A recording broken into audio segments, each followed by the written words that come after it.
Hello again, Dr. Birch here with dissertation video number 4 for the SciEMFT program. This video is about the steps and sequence for actually getting started on your dissertation process.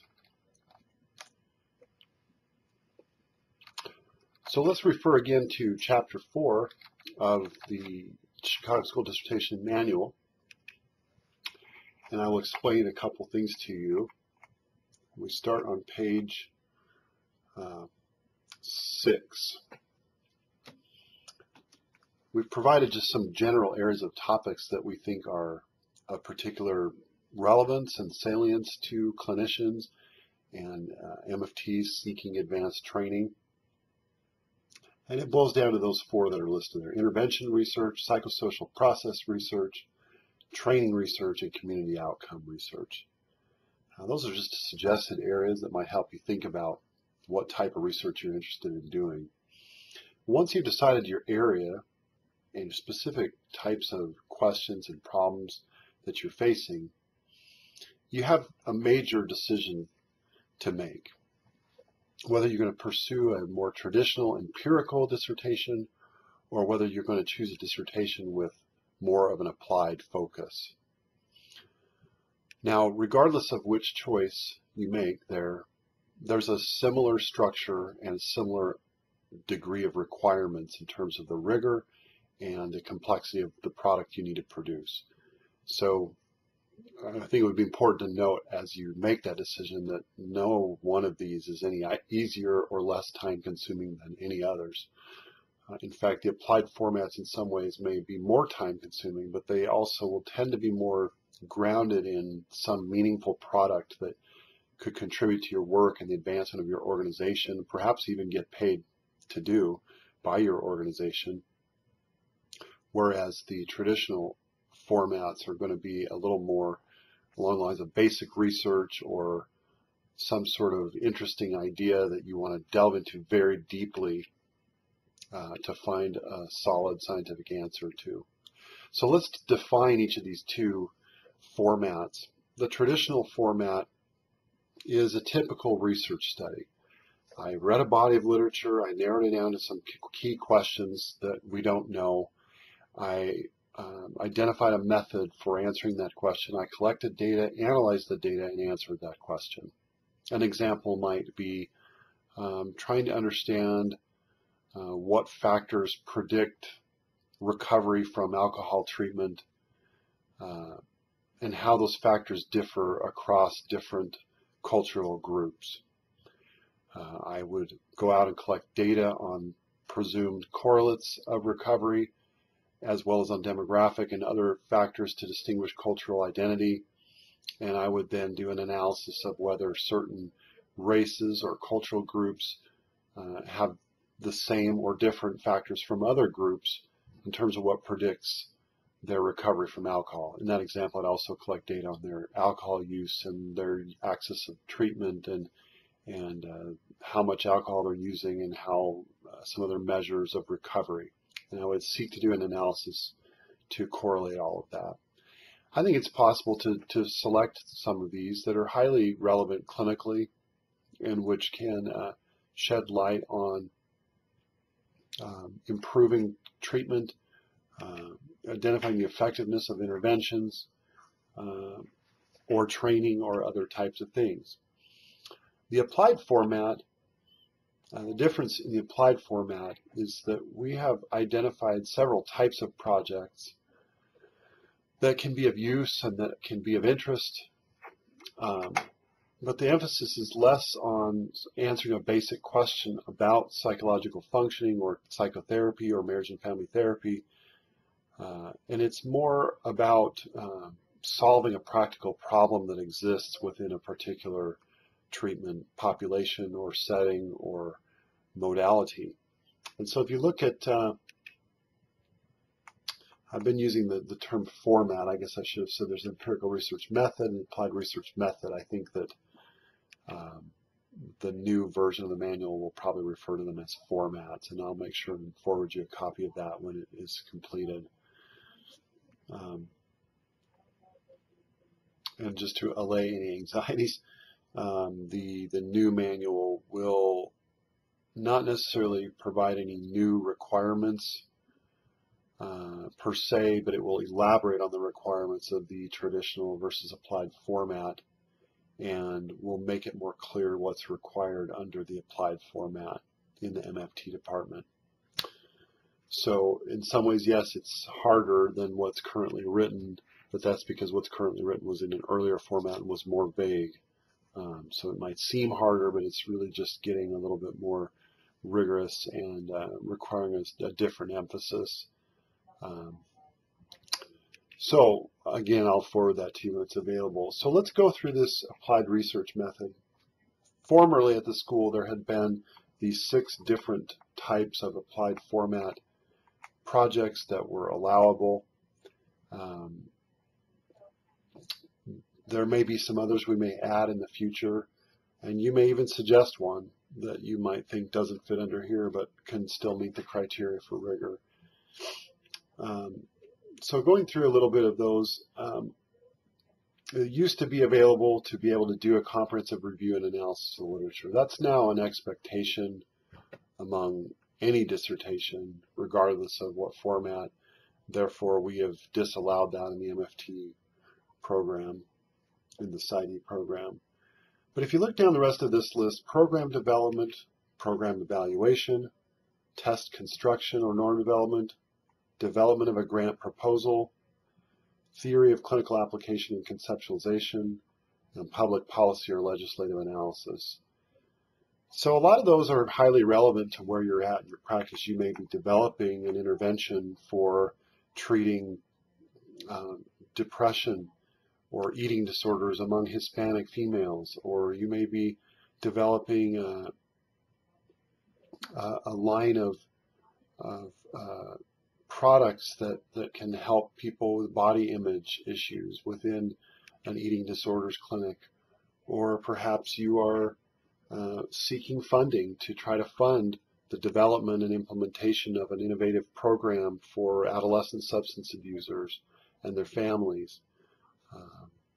Or maybe you are developing a measure of the effectiveness of couples therapy in improving their object relations functioning that doesn't currently exist. Any of these could be the types of grounded questions that you might be struggling with on a day-to-day basis, and those can be conceptualized and framed in terms of these applied format options. The key thing to remember about this is that the basic structure of the dissertation, if you look at the dissertation manual, is the same. You've got an introduction section, a literature review, a method, a results, and a discussion section. And within that, there needs to be some sort of data collected. Having said that, the key difference between applied format and traditional format is that the actual amount of data that needs to be collected and analyzed is relatively less than in a traditional format, but is made up for in additional elaborations that need to be made. For example, let's say you were going to test the effectiveness of a psychosocial intervention that you had developed, and you were going to use a traditional format. In that format, you would describe the intervention in, relatively less detail. If you read a journal article that describes a test of an intervention, that's much less detailed treatment of that intervention than you might read if you read a book on the matter. For example, if you look at Acceptance and Commitment Therapy by Hayes et al. A journal article testing the effectiveness of ACT therapy among court-ordered domestic violence clients is going to be vastly shorter than Hayes's book on the same subject. So if you were doing a traditional format, you would simply provide a few pages of description of the intervention.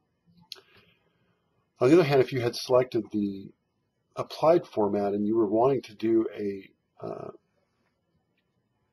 program development paper in which you're describing the development of your model of therapy, then it would need to be a much more extensive treatment and description of that program itself. And that there would still need to be some data collected. For example, it could be a focus group, of individuals receiving the program. It could be having 5 clinicians read your work and do a qualitative interviews with each of them. It could be to create a survey tool that rates the quality of the curriculum and have recipients who go through the program rate the quality. Again, none of those data analysis things would necessarily be sufficient to constitute a traditional format dissertation in which the description of the intervention itself was relatively I don't want to say minor or superficial, but relatively less in depth. But in an applied format, the weight is carried on the elaborateness and thoroughness of the description of the intervention, with yet some data collected and analyzed and reported about that. In this example, the methods section, you would detail, here is the method I went through to develop this program and this intervention. Here's the process, and here's how the different things went. Here are the pieces of this intervention and why they're there. And here is a specific question or a specific set of questions I wanted to ask about the quality of the curriculum, and a survey tool I developed for that. And here's how I was going to collect that data, and here's how I would analyze that data. And then your results section, you would actually provide the meat of this program you developed, the actual text of the curriculum, and then you would analyze the results of the data collection effort that you had initiated. And then in the discussion section, you would talk about what that means and the next steps and a variety of other things. So in either case, it's a lot of work. That's what the dissertation is designed to do. Your first independent, thorough, elaborate pulling together of lots of theoretical base in a literature review and deciding what's most important, and proposing a method for doing that important thing, doing it, and then telling us about the process.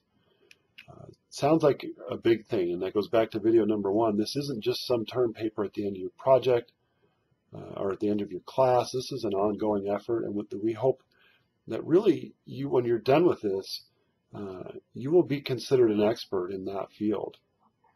If you do this for your organization, they will consider you an expert, and they will see you as a resource. So this is designed to produce knowledge as well as give you the experience of producing knowledge, not just to be a cursory review of what other people have done without contributing anything new to it. I was thinking about that yesterday. What was I thinking about that? I was doing a project. Let me think for a moment. What was it? I can't remember. If I remember, I'll come back to it. Another example to illustrate this might be a grant proposal.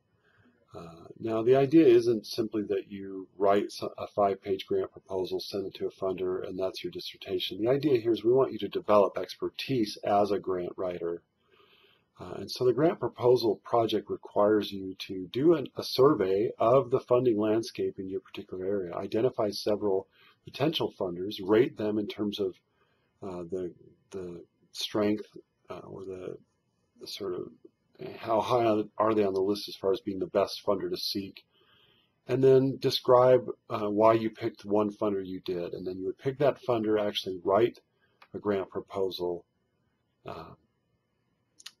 and then be required to submit that grant proposal. Now, you don't just write the grant proposal. We actually have you write pieces of a generic grant proposal that are bigger than perhaps the particular grant opportunity requires, such as an organizational profile, a biographical sketch, a literature review, a description of the intervention or a description of the thing that you want to test, that you're asking for funding for, a budget, and so on. Now, you may take all those pieces and say, hey, but the grant I picked is a 5-page foundation proposal. That's fine. Taking those pieces, you now funnel that into a 5-pager. Or, gee, it's a 30-page NIH. Okay, relatively more of that stuff gets funneled into an NIH grant. The idea here is that we want you to take the time to produce the pieces that go in your future grant template library, and then make it so anytime a grant comes up, you don't have to rewrite a bio sketch or an organizational profile. You grab the one on file, you tailor it to meet the particular requirements of the grant that you're applying to. And then as part of that grant proposal, you need to find some systematic data collection. It could be a focus group on kids that are in the population that you want to treat. It could be a survey, a pre-post survey of a preliminary version of the program that you piloted somewhere. It could be interviews of individuals and their feedback on the quality of the program that you're proposing, or something along those lines. As I describe these applied formats, I myself am thinking, wow, that's quite a bit of work, isn't it? And yes, it is. That's why you have a whole year to do your dissertation, where that's pretty much the only thing you need to worry about in the program, and you have 2 years to gear up for that. And that's why we recommend that you decide now, what am I really interested in? What's my general topic area? What is the specific, going back to that first page that I described for you, page 6, the first page of what we're talking about here.